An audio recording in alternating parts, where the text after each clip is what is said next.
to this short video.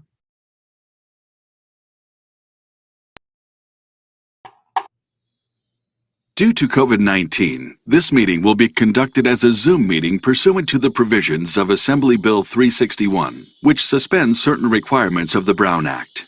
This meeting is being live streamed on the CCTA website. Typically like breakfast food. The chair will call upon members, staff, and other speakers by name. Please speak clearly and state your name before giving comments or remarks. Persons participating via Zoom with their cameras enabled are reminded that their activities are visible to viewers. Members participating by Zoom wishing to speak should physically raise their hand and unmute their mic when called upon.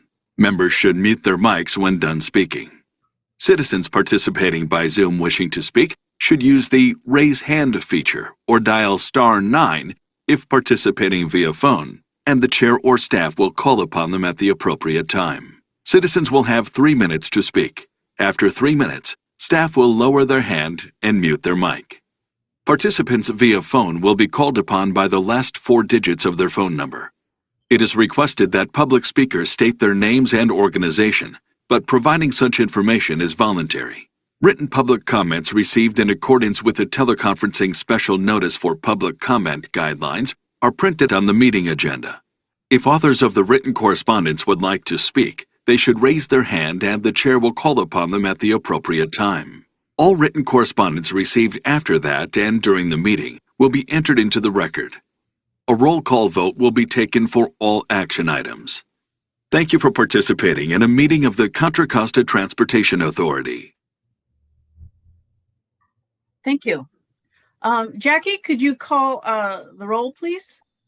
Yes, thank you. Commissioner Carlson? Here. Commissioner Meadows? Here. Commissioner Haskew? Here. Commissioner Sauce? Here. And Vice Chair Kelly? Here. Okay, we have all members present. Great. So the next item on the agenda is public comment for items not on the agenda. Jackie, have we received any public comment? No public comments received. And is there anyone in the audience wishing to speak on any item not on the agenda? Do you see anyone, Jackie? I don't see any hands raised. Okay, then we'll move on. So our next, Move approval of the consent calendar. I was about to do that. So the next item on the agenda is the consent calendar. Does any commissioner I thought you want? did. No, that was public comment. Oh, I apologize. So now we're going to the consent calendar. Does any commissioner want to pull an item on consent? No, and do we have any public comment for consent, Jackie? No public comment received. I think Lola wants to make a motion. I do desperately. Go ahead, Lola. You wanted the real movement. I move that we approve the consent calendar. Okay, is there a second? Second. Okay, I'll second. motion by Haskew, seconded by Sauce. Any other comments? Jackie, can you call the roll, please? Commissioner Carlson? Aye. Commissioner Meadows? Aye. Commissioner Haskew? Aye. Commissioner Sauce? Yes. Vice Chair Kelly? Yes. Okay, motion passes unanimously. Great. So now we move on to our regular agenda items. And the next agenda item 4A, it's an informational item to provide periodic updates on the Plan Bay Area development process. And this will be presented by Matt Kelly. Matt, take it away. Thank you, Chair Kelly. Good afternoon, Planning Committee members. Matt Kelly, Senior Transportation Planner with CCTA. Glad to be here today to provide just a short update on what is going on regionally with the Regional Transportation Plan and how that affects us locally here in Contra Costa County. As most of you know, MTC, the Metropolitan Transportation Commission, is the responsible agency for the Bay Area region's RTP, which they have been updating every 4 years. The 2017 version was known as Plan Bay Area 2040. The most recently adopted version, adopted in September of 2021, it was called Plan Bay Area 2050, meaning they looked out to the year 2050. Subsequently to that, they made a decision to make these major updates every 8 years now. So we expect the next major update of the RTP to be in 2029. However, they've decided every 4 years to do a more technical or focused update. So that is what we are about to be working on with MTC, and it's going to be known as Plan Bay Area 2050 Plus. Not sure if it's going to be the plus sign or the word plus, but just get used to the new lexicon, because that's what MTC has come up with. So as part of Plan Bay Area Plus, like I said, it's focused, and it's really going to focus on updating some of their transit strategies that were developed as part of the blueprint for Plan Bay Area 2050. And they are also going to be doing some updates of the project lists and some other very focused updates. And what I'm going to update you on today is just where CCTA is going to be interfacing with MTC and what they've asked from us over the next year or two. Right now, they are going to be updating the project list. So as part of Plan Bay Area 2050, CCTA submitted a financially constrained project list to MTC using the budget that they gave to us for the county. We ran that project list by the board back in 2020, and we are going to be updating the assumptions for those projects, be it project description, project cost, completion, anything related to the project information. And we will also be adding any new projects that we know about around the county. However, these projects are really large, what MTC considers mega projects that they can run through the travel demand forecasting model.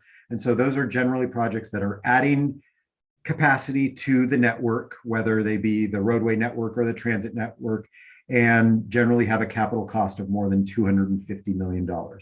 So we'll be working with that on them. We're currently working with that on them, and that should be completed this summer. Actually, updates are due to them by the end of the month, but then that list will be adjusted over the next year or so in terms of what can fit into the latest revenue forecast. So that's another task that we'll be working with MTC on, is updating our revenue forecast. That's where we look at any potential sales tax measures or anything like that, or regional sales tax measures that could affect funding of this list of projects. As part of the adding new projects, they will be looking at resilience type projects. So things that are where transportation is affected by, say, sea level rise. So we'll be working with MTC to identify, facilities generally around the bay in Contra Costa County that might be affected by sea level rise, especially within the confines of Plan Bay Area 2050, that 25-year time frame.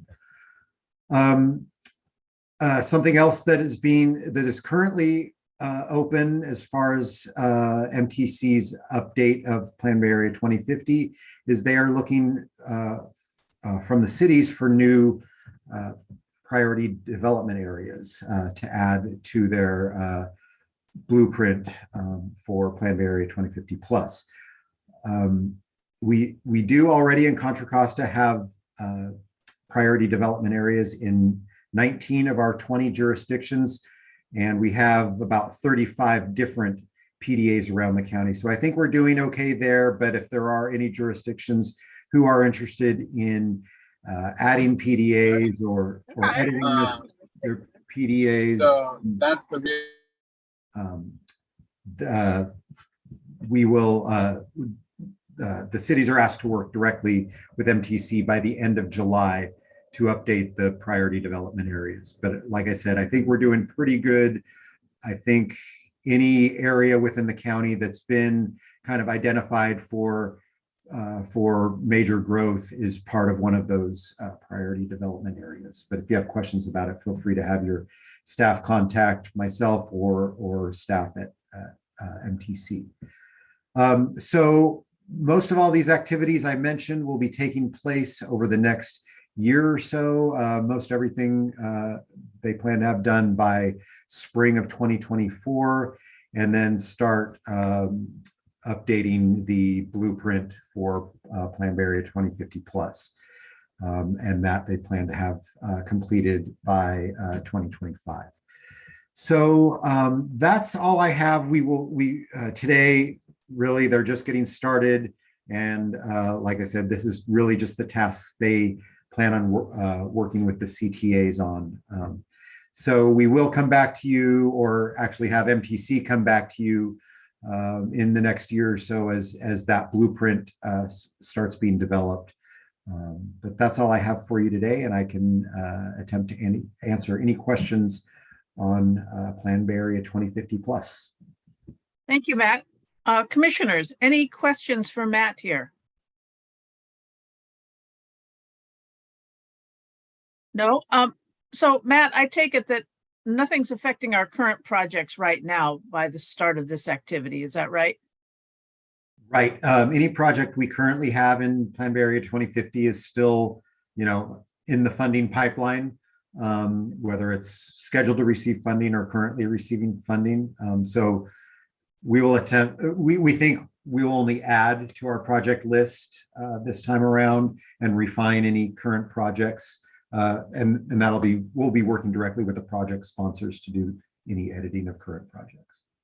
Okay, and then you'll let us know if there are any changes, if something were to come around and say, hey, we don't have funding for you that we promised before, and so forth. Yeah, once we get that budget from MTC, again, we'll be able to make an assessment there.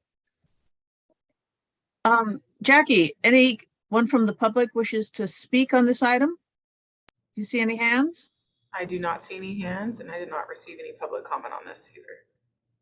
Okay, well, thank you, Matt. Appreciate it. So our next item on the agenda is an informational item on State Route 4 Corridor Vision Study, and this is going to be presented by John Huang. John?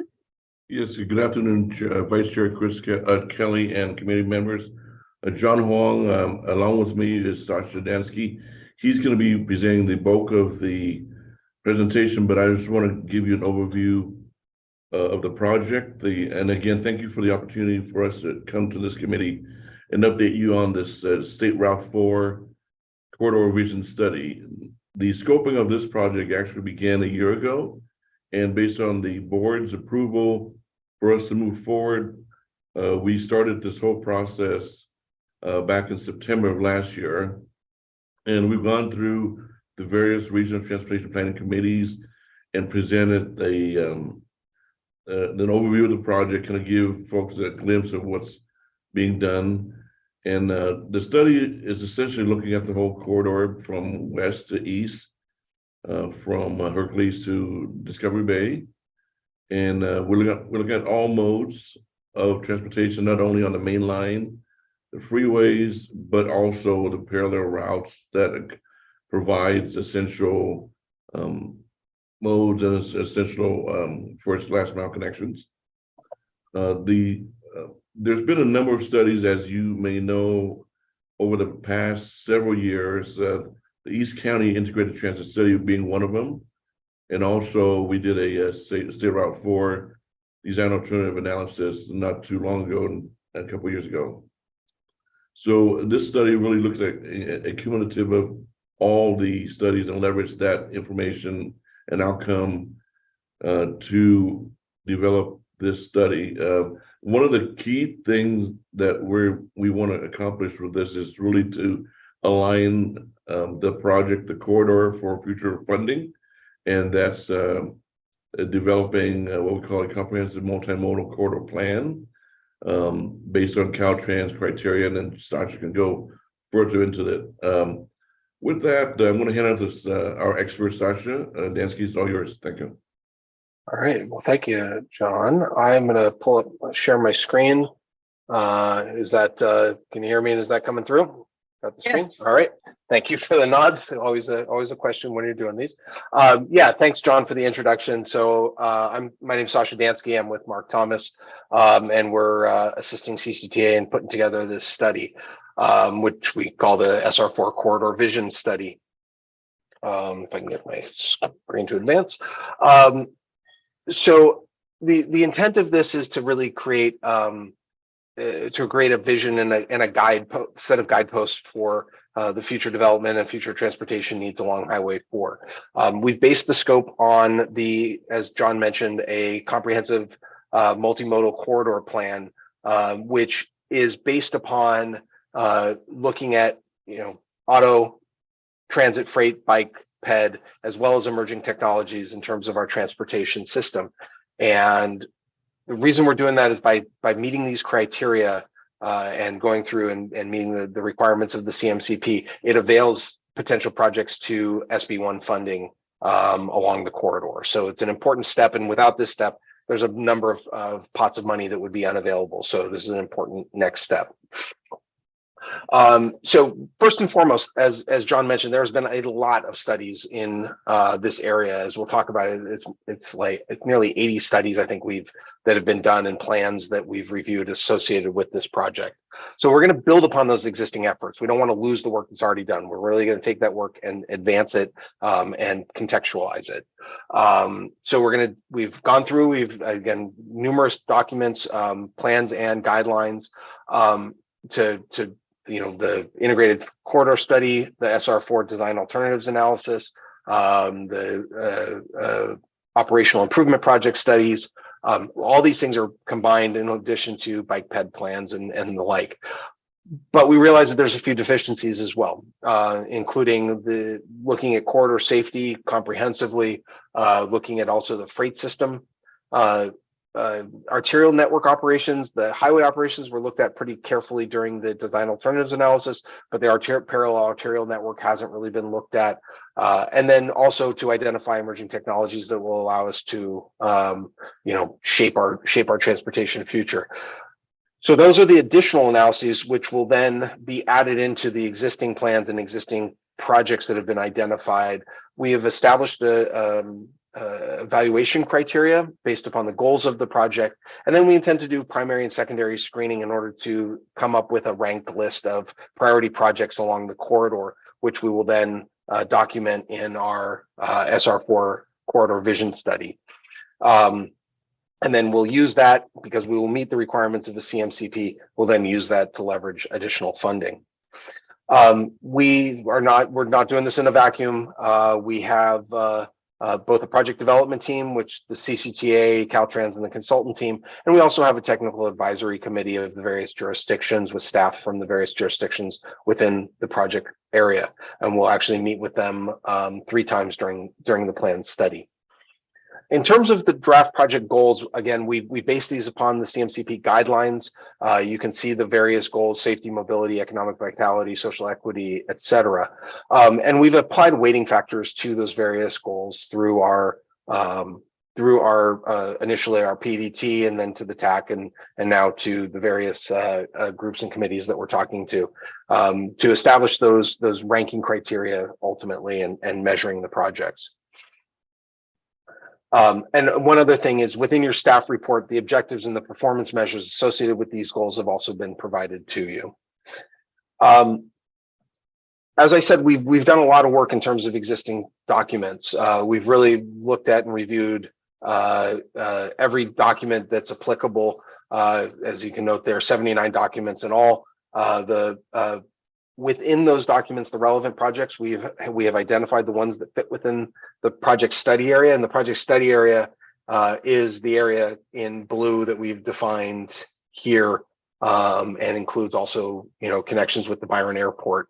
But we have, from those from that set of existing documents that Sam Sharvini, who's here today, has gone through and read in depth on every single one of these. We've identified 87 projects that are relevant to the future vision of Highway 4 from those documents. And you can see that we've broken those down into vehicular transit, active transportation, multimodal, and goods movement projects. We're going to use those lists, and then we're going to take that, and we're also going to look at this additional analysis. So the safety analysis, for instance, we're looking at both Highway 4 and the parallel arterials. We're using TIMS and TASIS data. So TIMS is accident data outside of the state highway system. TASIS is within Highway 4. We've then identified collision segment, or we've identified segments along the freeway that are similar to what we're doing for our operations analysis, and we've identified segments that have high collision rates and demonstrated safety issues within the corridor. In terms of freight analysis, this has actually been one of the funnest parts for me to kind of understand the work we've done. We've been working with a group called Tioga, who's done this work, and they're really looking at the all of the freight trips within the corridor. And they've done a lot of work with origin destination data and various different technical sets to be able to identify where trucks are coming from and where they're going to. Key takeaway is that 50% of truck trips within Contra Costa County start or end outside of the county. There are 7 areas that are highlighted here, and you can see the percentages of the truck trips associated with those, with the vast majority of trips within the county coming out of the Richmond area, which are primary distribution areas associated with the city of Richmond. But then we also have fairly high trip generation or destinations within Port Chicago, Antioch with the new Amazon distribution center, and other areas within the county. What is interesting, and what I found most interesting about the work here, was that Highway 4 really is not the primary truck route within the county, because of and we believe it's because truck trips that go east of the county and outside of county lines, once you get out into the Delta, Highway 4 is really an undesirable route.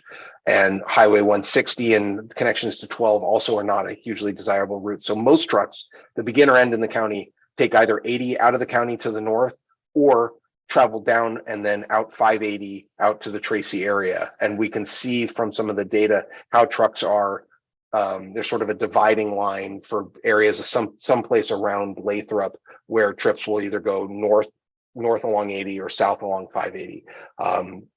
But we do see that there is truck volume on Highway 4, and it's sort of a bypass route. When those other routes are congested, the trucks will use Highway 4, except for the local trips. In terms of arterial network operations, we've looked at 9 study corridors in addition to Highway 4 we've looked at both speed data from both INREX and Streetlight.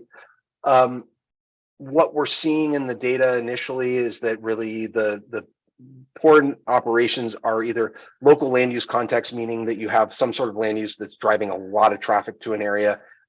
Not exactly this, but like school, imagine school pickup drop off. It's out of balance, so you're getting a lot of trips and getting things clogged up.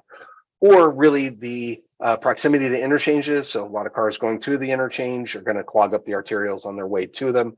And finally, where we have heavy areas of congestion along Highway 4, people get off and then use parallel arterials and congest those arterials, and that's what we're primarily seeing.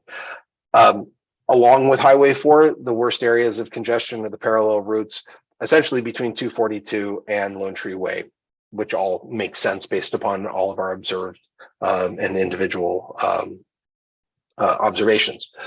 In terms of emerging technology, these are a little tangential, but things that we're seeing that we want to document. LiDAR being used for vehicle and pedestrian detection.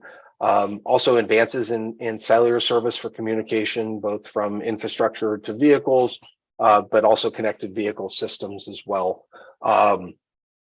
The CCTA has developed a concept of operations for the interoperable corridor management system. I always have to read that one so I don't say it wrong. But CCTA has that, and that's being integrated into our findings.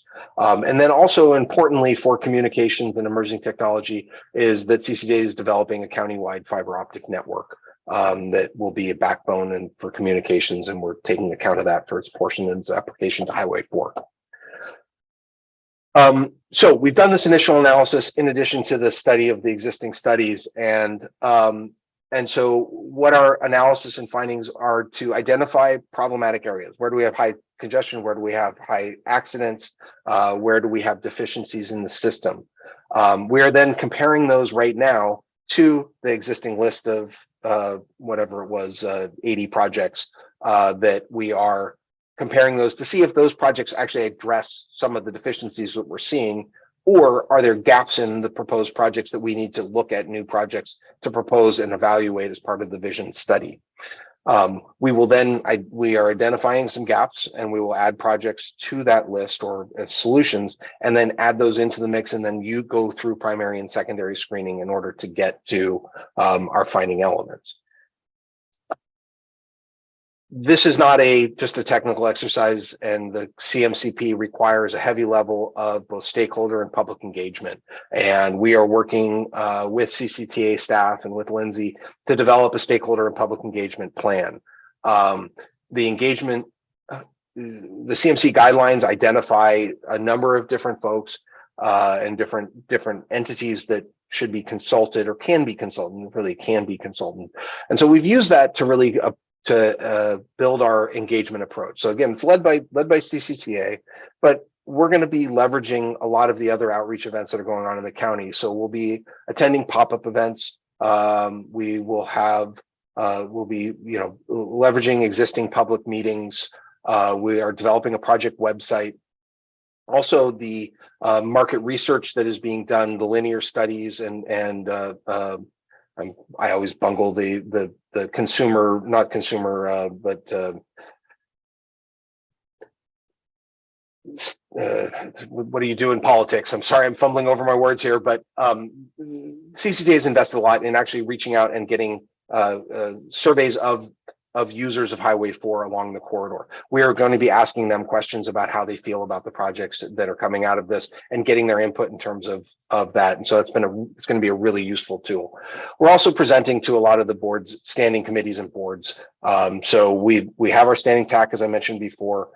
We've already met with and presented to the Citizens Advisory Committee. We're now here talking to this committee, and then eventually later this month we'll be talking to the CCTA board. We intend to do this really twice. So we're going through this to orient everybody to the project, what's going on, what are our objectives, what are our goals, and then we're going to be doing our work kind of in parallel right now with coming up with our proposed list of projects. We're going to be taking that initial and secondary screening back to the TAC for their input, where we'll get their input, synthesize it, and then develop a set of the draft vision for the corridor. We will then bring that back to each one of these committees, the TAC, the CAC, to this committee, and then ultimately to CCTA's board at the end of the year for approval of the plan as our SR4 vision comprehensive multimodal corridor plan. So our next steps. We're seeking feedback from this committee and the other committees that we have met with in terms of our approach and our goals. We will then be doing this primary and secondary screening that I discussed. We'll then identify the ranked list of vision elements. We will develop our vision statement, and then we'll return to present all of that to this and the other committees. And ultimately at the end of the year have a SR4 vision for our next steps along the corridor. So with that, I will conclude my presentation and turn it over for questions. Thank you, Sasha. Appreciate it. So are there any questions here from commissioners about this study? Yes, Renata? Thank you, Madam Chair. Thank you, Sasha, for an excellent presentation. I have a question on the weighting factors that you had an early slide on. What exactly does economic vitality mean? So, as I had some question about that as well. We are looking to see how transportation improvements will essentially grow, or it's either add jobs or maintain jobs within the areas that we're looking at. So does a roadway to a new distribution center, just a simple example, right? If we're going to extend a new roadway that would allow connection to the roadway network for a distribution center, that would be score very highly in terms of economic vitality. Okay. And then the relative weighting that you assigned for the whatever 6 factors. Yep. How was that determined? Was that based on funding models or stakeholder input or some combination of all those things? So primarily it was based upon, and I can pull these up here. Let me show those again. There we go. So yes, it was informed by typical kinds of funding opportunities. And it was also informed by, frankly, our own professional judgment, both at from our team and then through the CCTA staff and then through the TAC. And we've solicited input if we've gotten, if we feel that, and that's one of the reasons why we're here, is if there are if we feel that, really, efficient land use is the most important thing, we could adjust that weighting factor. But it seems like, based upon our discussions, that these seem to align, that safety, mobility, and social equity, which really is a driving force in funding at this point, really are the dominant ones, and then the second ones are subordinate to that. And if I may, Madam Chair, one final question. So you mentioned, Sasha, that State Route 4 is not typically used as a trucking route. Is that considered a good or bad thing? It is not it is a trucking route, and I'm trying to balance this. It does have a fairly high percentage of trucks relative to other freeways, but it is not the primary trucking route in the area. That's what our analysis showed. So, if trucks have their druthers, they go on 80 or on 580, but you still do have a fair amount of truck traffic. I would say, on balance, more freight on a corridor will avail you to other types of, when you have high truck traffic, you can seek other kinds of funding. So I think we have a good amount of trucking and a good amount of freight in the area. So we do check that box, although not as high as if we were looking at 80 or 580, if that answers your question. It does. Thank you. Thank you. Can we come back to the main screen so I can see everybody? Are there any other commissioners who have questions here? I don't have a question. I just want to clarify to Sasha that Amazon facility is in Oakley, not Antioch. I was thinking of the Antioch Bridge, and I apologize for that. I do know that it's sitting there in Oakley, at the old DuPont site. Sasha, Luella, please go ahead. With your work so far, how well have the other reports fit together with each other, and then how easy are they to blend into the ultimate project that you're working on? I don't know that I can answer that yet, because we are just in the process of looking at and considering how those projects address the deficiencies that we're seeing. So it's been a lot of work, and I worry about Sam's vision, having read all the details of all those reports and ranked and identified each piece that has gone through that. But I think we are, there do appear to be a lot of projects that address a lot of the gaps and deficiencies. I mean, on this very high first blush at it, there's a lot of projects identified, and we're looking for where they don't. So we hope that the majority of them are addressing them. And frankly, a lot of these are like the bicycle action plans for a particular city that we're looking at. And so those cities know where they have gaps and where they have issues, and we're seeing that in our analysis as well. So it would make sense that a lot of those are addressing them. Other commissioners. Sasha, I have one question and comment. I think you said you're going to be interviewing transit providers. I was out recently meeting with the CEO of TriDelta, and one of the things he said was they're really noticing a lot of changes now in the travel patterns. And so I'd ask you to speak with them and take that into account. TriDelta provides not only fixed route, but also microtransit, and sometimes they go to the same places, but it depends on different times of day and different days. There's a lot more traffic on the weekends now too.